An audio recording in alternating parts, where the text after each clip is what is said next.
இந்து மக்களுடைய பெயரை சொல்லி வியாபாரம் செய்கின்ற கூட்டம் தான் பாஜகவுடைய கூட்டம். இதை முதலில் புரிந்து கொள்ள வேண்டும். 2014ஆம் ஆண்டு தமிழ்நாட்டில் பரப்புரையின் போது தேர்தல் நேரத்தில் மோடி என்ன சொன்னார்?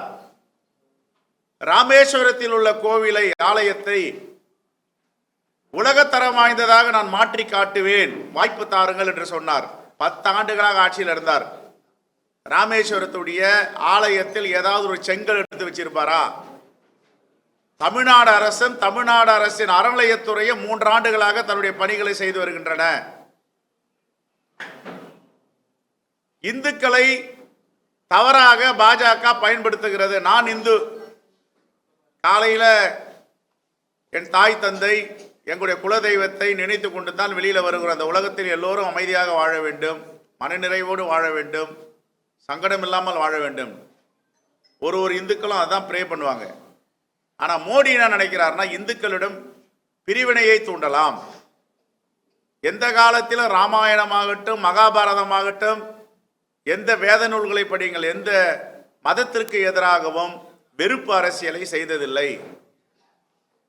இதை முதலில் பாஜகவும் ஆர்எஸ்எஸும் புரிந்து கொள்ள வேண்டும். இவர்கள் இந்து மதத்தின் தலகர்த்தாக்கள் கிடையாது. இந்து மதத்தை சிதைப்பவர்கள் தான் பாஜகவை சார்ந்தவர்கள். எந்த இறைவனும் அந்த மதம் குறைவான மதம், சரியில்லாத மதம் என்று எந்த தெய்வமும் சொன்னதில்லை. எந்த நூல்களும் அதை சொல்லவில்லை.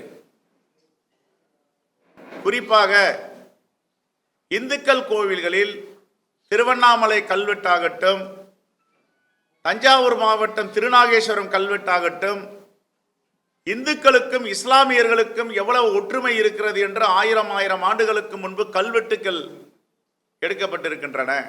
இதையெல்லாம் பாஜகவினரும் ஆர்எஸ்எஸும் படிக்கணும்.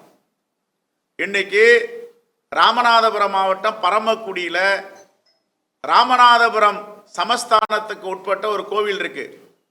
அந்த கோவில்ல 500 ஆண்டுகளுக்கு மேல் பச்சை கலரில் ஒரு உண்டியலும் மஞ்சள் கலரில் ஒரு உண்டியலும் இருக்கிறார்கள்.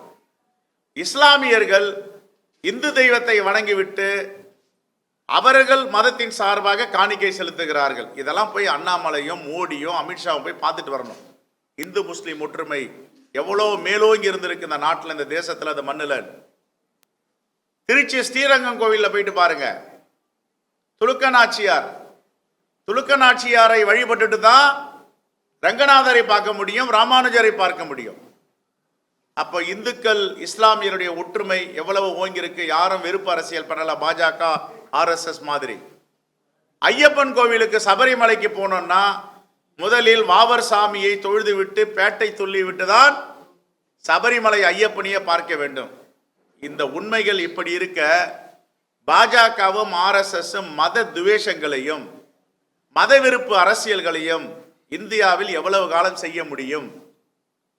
ஆகவே தமிழ்நாடு சட்டப்பேரவையில் நான் ஆற்றிய உரையில மாண்புமிகு முதலமைச்சரிடம் வேண்டுகோள் வைத்திருக்கிறேன். இந்து முஸ்லிம் ஒற்றுமை, இந்து முஸ்லிம் இணக்கம் தமிழ்நாட்டில் 1000 ஆண்டுகளாக எப்படி வேரூன்றி இருந்தது, இதை வட மாநிலங்களுக்கு புத்தகமாக நீங்கள் போட்டு அனுப்ப வேண்டும்.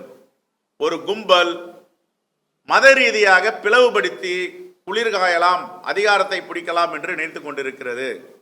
எங்கள் தலைவர் ராகுல் காந்தி அவர்கள் நேற்றைய உரையில் தெளிவாக சொல்லியிருக்கிறார், எங்களுக்கு அதிகார பசி இல்லை, இந்த நாட்டில் அன்பை விதைக்க வேண்டும், நாங்கள் எதிர்க்கட்சியாக இருந்தாலும் மகிழ்ச்சியாக இருக்கிறோம், ஆகவே நீங்கள் மகிழ்ச்சியாக இருக்கிறீர்களா என்று கேட்டிருக்கிறார்.